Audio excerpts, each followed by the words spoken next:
নমস্কাৰ এই মুহূৰ্তত জনাব বিচাৰিছোঁ মেট্ৰিক আৰু উচ্চতৰ মাধ্যমিকৰ শিক্ষাৰ্থীৰ বাবে ডাঙৰ খবৰ। হাই ছেকেণ্ডেৰীৰ পৰীক্ষাৰ নিচিনা কঠিন হ'ব নেকি মেট্ৰিকৰ পৰীক্ষা? কি আহিছে এই ভয়ংকৰ তথ্য? সবিশেষ জনাম আজিৰ এই ভিডিঅ'টোত।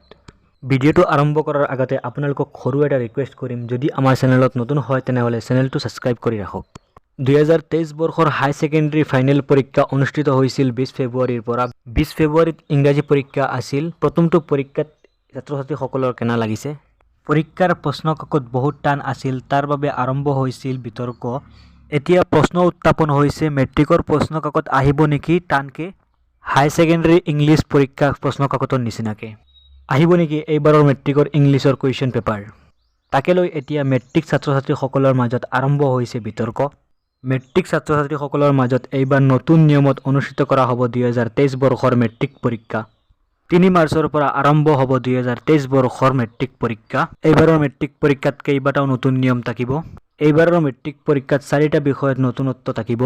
এইবাৰৰ মেট্ৰিক পৰীক্ষাত 4টা নিয়ম কি বলবৎ হৈছে সবিশেষ জনাম আপোনালোকক নেক্সট ভিডিঅ'টোত।